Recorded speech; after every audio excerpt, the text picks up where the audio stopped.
There are 5 clear signs that your marriage will fail and prove that he's not the one. If I had understood these signs 40 years ago, I would have been able to avoid wasting over 20 years of my life in a bad situation. And I'm sharing these signs with you so that, unlike me, you can make your situation right before it's unfixable. If you make it all the way to number 5 with confidence, then set the date. Otherwise, you better get your running shoes out and head in the other direction. Welcome back, ladies, and if it's your first time here, my name is Lindy, and I help women see their potential, change their mindset, and grow fulfilling lives. The truth is, when I was young, I was really insecure and I had a lot of internal wounds. So if someone had told me about these 5 signs, I probably wouldn't have listened.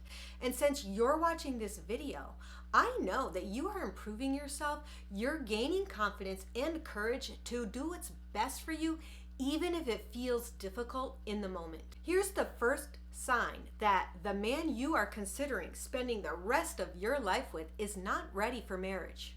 He never apologizes. I know from experience what misery is destined for you if you ignore this sign. When one person is always right and the other person is always wrong, somebody is going to always feel like they're walking on eggshells. They are living their lives just to make that other person happy all the time. They lose their self-esteem and they're dominated and controlled. In my new life, I have learned that when both parties are quick to apologize, love and respect grows, intimacy increases, and both parties feel important and useful. The truth is, you're both going to make mistakes, you're both going to hurt each other, and you both need to apologize. The second indicator that you should not marry him is communication issues. I'm going to ask you a question, and if you answer yes, consider this your sign. When you want to talk to your partner about your relationship or a subject that's important to you, do you find yourself premeditating how you're going to approach them? Do you feel intimidated or like it's going to make the other person angry or they won't be interested? Do you wait for the right time of day when you know he's in his best mood? That's how I lived, and guess what? It doesn't get any better. Today, I feel completely comfortable approaching my husband with any situation, at any time, about any subject. It may not be a subject that he would naturally be interested in, but if it's important to me, then it's important to him. And I do the same for him. When he talks, I listen. I give feedback, encouragement, and support when it's needed. The third sign that your marriage is destined to fail is a lack of support and encouragement. Now, there are several ways that we can support and encourage each other, but today I'm just going to give you 2 examples. In my previous relationship, if I wanted to go to dinner with some girlfriends, or maybe an overnight trip to a beach and do some shopping, I was not supported. Instead, I was made to feel guilty and like I was doing something wrong, like I wasn't important enough to spend a little time on myself. Today, when I want to do something fun with my girlfriends, I get encouragement to go take a break and enjoy myself. In the past, when I had dreams or desires, instead of being told that I was capable and they were proud of me, I was made to feel like a fool and a burden. Not only was this a lack of encouragement, but it actually added an additional obstacle in my path that was already a pretty difficult path. Today, when I reach for my dreams, they're celebrated. He's proud of me, and he believes I can do it. And when I feel down about it, he encourages me to keep going. Understand this before we go on to sign number 4.